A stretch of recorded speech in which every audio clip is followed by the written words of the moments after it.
Continuing our series on the Book of Esther, we come to what is probably the last but one message.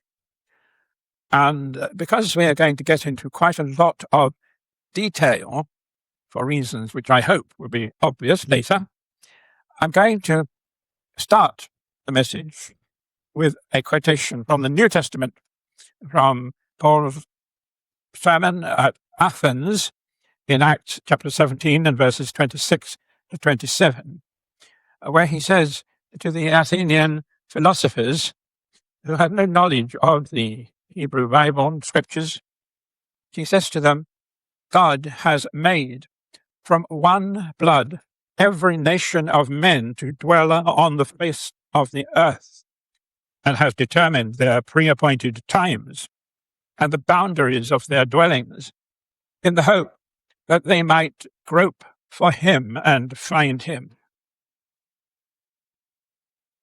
So Paul is there saying that the whole history of mankind, its political history, its social history, ancient events and modern events, all of these things are designed by God for one purpose, that they might cause people to think about what is going on around them and what has happened in the past, and realize that there must be a controlling hand, that they might grope for God, feel for him in the darkness of their hearts, and that they might find him, as they will, by the grace of God, if they trust in Jesus Christ.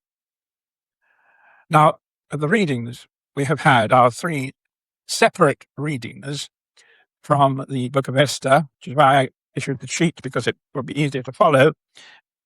There's these separate readings which at first sight bear no relationship to each other. The first reading came from chapter 6 and was the proposal that Haman made, the prime minister of the Persian Empire, who hated the Jews and had indeed issued an edict for their utter destruction. Haman happened to come in to the king's bedchamber when the king had just discovered that Mordecai the Jew had saved his life a couple of years previously by discovering a plot to kill him. And he discovered that Mordecai had not been rewarded in any way for this act of loyalty. And he was so concerned that nothing had been done to reward Mordecai that rather than wait for the morning, he intended there in his bedchamber, around about midnight, I think, he intended to do something about it. And providentially, in the purpose of God, Haman, the Jew hater, turned up at that very moment. And he came into the king's bedchamber, and the king, who was never very good at making up his mind, asked his advice. He said, yes, I'm glad you've come. Can you tell me what I should do to reward the man that I love to honor, that I delight to honor?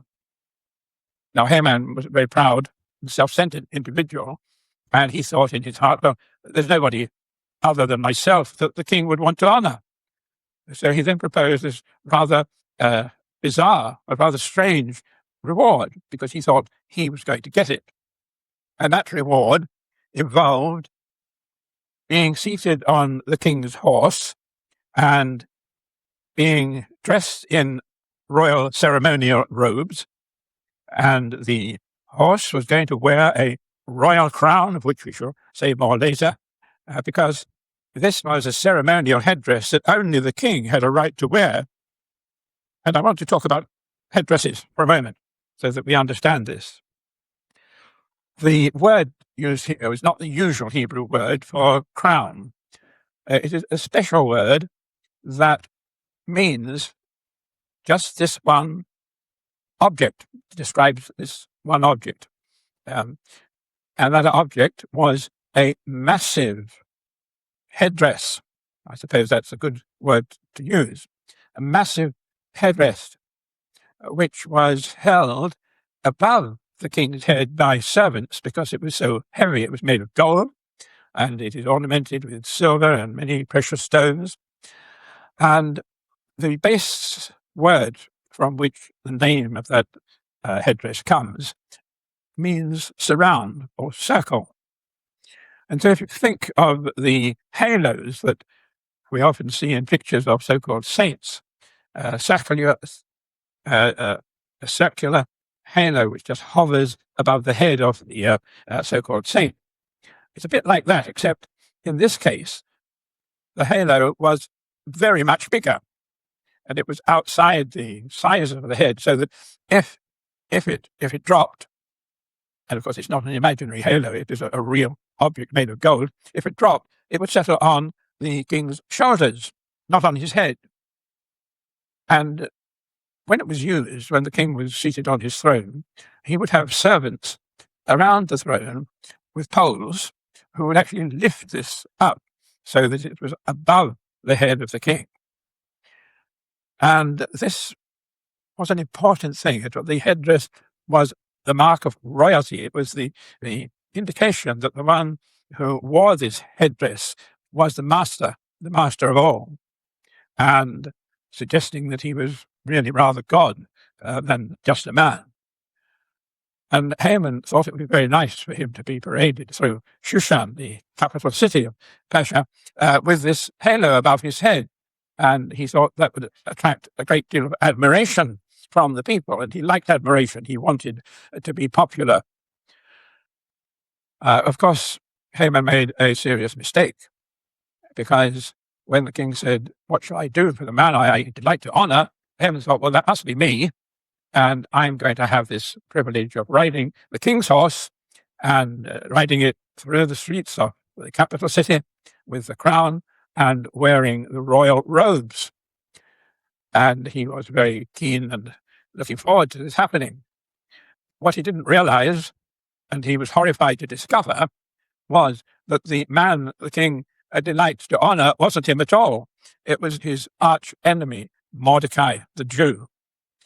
Well, that was the first of the three readings we had, the first of three events, which at first sight appear to be unconnected, but which I want to show you are connected by a very strong rope, chain, if you like, of circumstances, and which will enable us to understand Mordecai's role in the latter part of the Book of Esther in a way that otherwise we shall not be able to.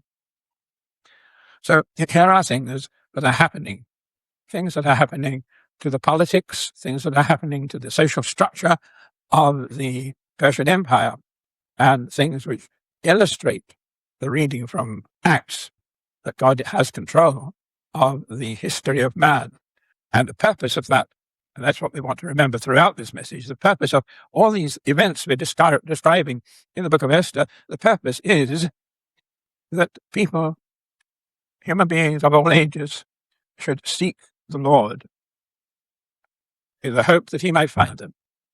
They should ponder on the events that are happening. And we're going to ponder on the events that were happening at that particular time in the Persian Empire. Well, now, the second of those readings occurs a little later, and it is in Esther chapter 8, verse 15. The second event, I'll call them events for simplicity, the second event was in that quoted verse, and we read there that Mordecai went out from the presence of the king. Now, that is a very important statement, although it's a very brief one. This was at a time when Mordecai's edict, which was designed to cancel out the effect of Haman's edict, when Mordecai's edict was being circulated throughout the empire. And we're told there that the people, the couriers who were taking that message throughout the whole of the empire, and remember it was 3,000 miles from one side to the other, from Egypt all the way to the borders of India. So an enormous ground to be covered. The emissaries were going out on the king's best horses. Now, we're not told when Mordecai goes out from the presence of the king, we're told that there was a horse involved, but I'm suggesting that it was inevitable. It was necessary that if the emissaries, the couriers, were seated on the king's best horses, when Mordecai went out, then he would have to be seated on a horse. It was just taken for granted, if you like. The verb went out, the verb to go out, is a strange Hebrew word. It can be either passive or active. In other words, Mordecai could have walked out on the king voluntarily, and he could have said, well, I've done my bit, I've written my edict, I'm now going to have a bit of a rest. And by the way, would you mind me taking your horse and your royal robes and your wonderful headdress with me? I'll just borrow them for a time. Well, of course, that wouldn't happen, would it? Because the king would not have given or loaned those items to Mordecai unless Mordecai was going to do something for the king. And the verb can mean not he went out as if walking out voluntarily, but he was sent out. And that is what it must mean. The king sent Mordecai out deliberately, for reasons we're going to discover in a moment. He sent Mordecai out on his horse, dressed in his royal robes and his cloak, and with this great crown over his head. He sent him out for a purpose. And what was that purpose? Well, we're going to discover that. Just a note here that the royal robes were blue and white. They were striped, blue and white. And that was highly symbolic. The blue represented the heavens, as if the person wearing those robes had rule over not just the earth, but the heavens. It was something that deified, made a god out of this human being. The blue represented heaven, and the white represented purity. And this wasn't the first time that happened, because if you go back into the law of Moses, you'll find that the high priest wore a garment of blue and white. And it was this that distinguished him, the high priest, from all the other priests. The other priests simply wore white garb.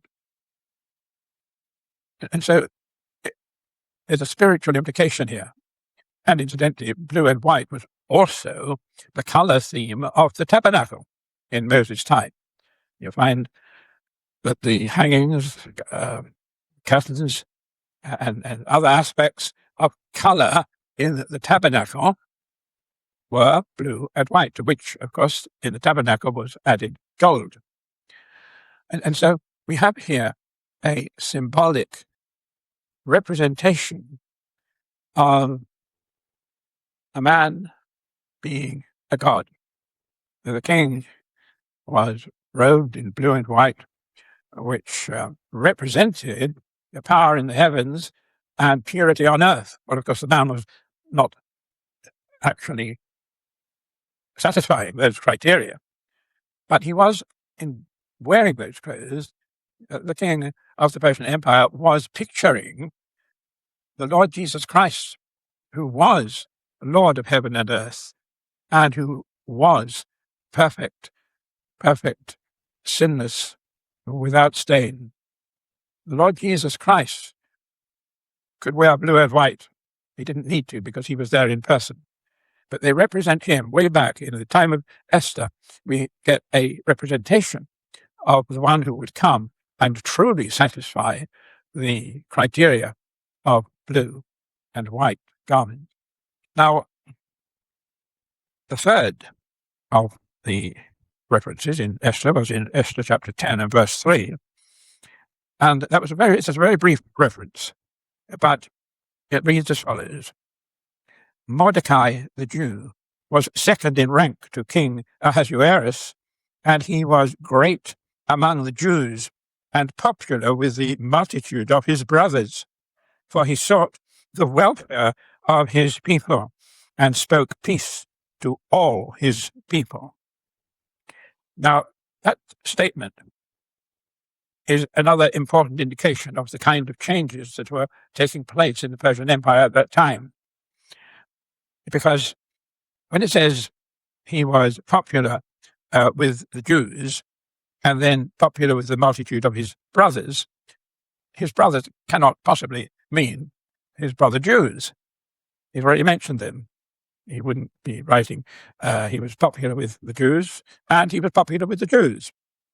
So the brothers must be non-Jews who were delighted at Mordecai's appointment to be the political leader of the empire, delighted with him as a person, delighted with him as a prime minister, delighted with what he was doing and what he was promising to do.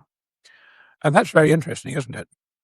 Here is Mordecai speaking of non-Jews as his brethren, the brotherhood of all mankind. He was there anticipating the reality that we find in the Church of Jesus Christ, where there is no distinction of persons, where there is equality between people of different races, people of different eras, of course, people of different cultures, people who are very, very different one from another, and yet they are united in the body of the church. And here we have an indication, a suggestion of that in the way Mordecai regarded the citizens of the empire. They were his brothers, all of them, Jews and non-Jews. And that, as I say, anticipates, looks forward to another day when the Church of Jesus Christ will do that, will be that kind of construction, that kind of organization, a body, united. And that finishes my first point, by far the longest point. The fact was that Mordecai was glorified by the people. We find that he was loved by them, he was admired by them. So, in their view, he was magnificent. So my first heading was Mordecai's magnificence. But then we have to move on to the second point, which is the king's concern.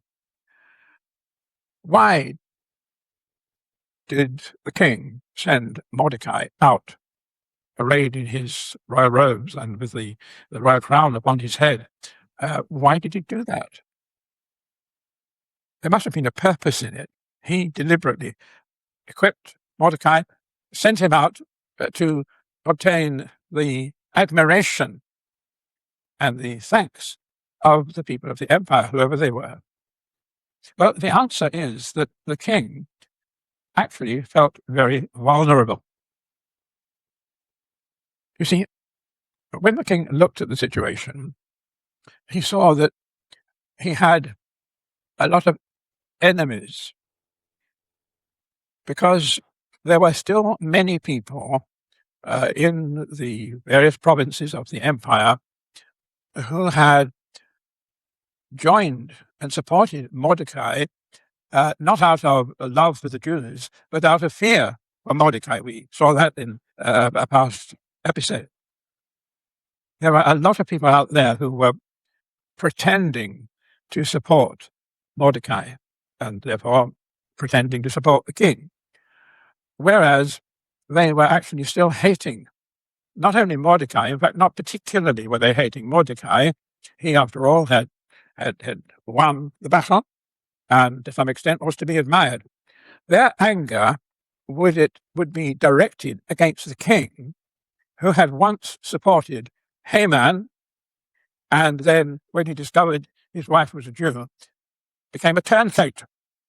He was, in their view, a traitor, if you like, to the cause of Haman.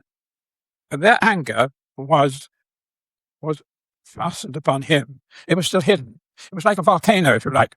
A volcano which seems to be inactive, but underneath the surface crust, there is boiling rock, ready to break out in a great volcanic eruption. And I think the king feared this. There were these hidden enemies who, if something happened to allow them to break out, they would immediately seek to depose and indeed kill, not Mordecai, but the king.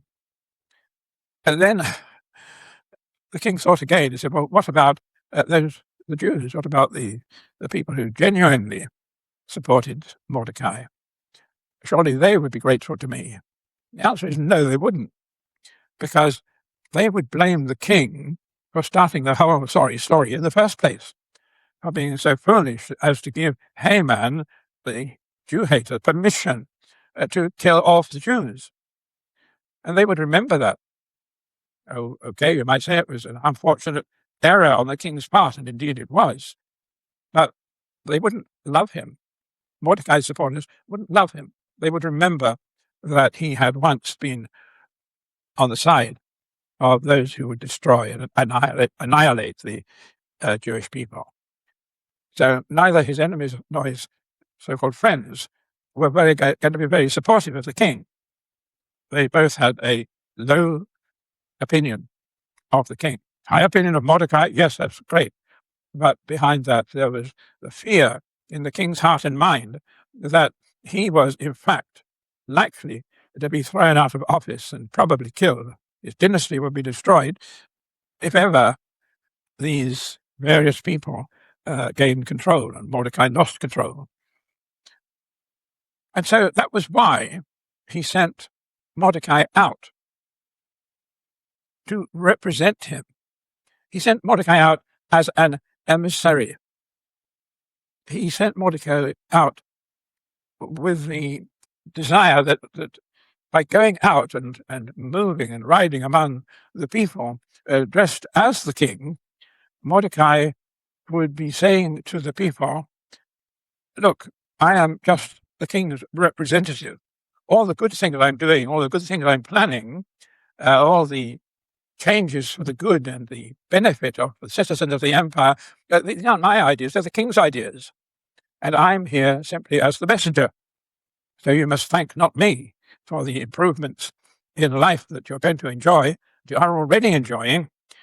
Don't thank me, thank the king. He's the one responsible. And so the idea is that the opinion of people, the citizens of the empire, of the king would rise, and they would become thankful to him for all the good changes that were taking place. And that, in fact, was the king's concern, and the way in which he hoped sending out Mordecai would turn that concern into satisfaction. Now, my third point, and I'm going to deal with this very briefly because I should probably take it up again in the final message on Esther next time I preach, the dawn of democracy. What was the new regime? Masterminded by Mordecai now, masterminded by the king. What was the new regime going to give to the people, the citizens of the Persian Empire? Well, first of all, it would produce the abolition of the law of the Medes and the Persians. People would be given, we shall see this next time, when people would be given choice. They would be able to turn down and refuse to obey an edict of the king. So that ill-intended measures or laws introduced by political leadership in error could be cancelled by those who made them or by appeal from those who had been wronged, tribes and individual people groups who felt they had been wronged. There was no appeal, of course, against the law of the Medes and the Persians. Once it was set, and had to be carried out. That was gone. That would disappear. And the whole basis of law would be changed. Secondly, there would be a social system introduced in which every citizen had equal rights regardless of race or religion, that I just discussed in Mordecai's treating non-Jews as his brethren. And that this would prevent any social group or tribe being victimized by a hostile royalty or politicians in the future. The third benefit that was flowing from these changes is that there would be a new breed of leaders and politicians who recognize themselves as servants of the empire's citizens rather than autocratic rulers over them. And to summarize in short, they were seeing, they were promised, they were experiencing even the dawn of democracy. Now, it was not full democracy. They would still not vote for their leaders. They would still not choose the leaders, which is today for us the essence of democracy, that we can choose our leaders, we can vote them in and we can vote them out. But nevertheless, in the ways I have just mentioned, there was light at the end of the tunnel, the dawn of democracy. And I'll take that up again more fully next time. But going back finally to the statement I began with, the quotation from Acts 17, what we are seeing here in these great changes that were occurring is the hand of a sovereign God giving to people, nations who dwell upon the earth, giving them their appointed times, giving them the boundaries of their habitation. And we should understand these social political changes in the Persian Empire as illustrating the sovereignty of God over the history of man.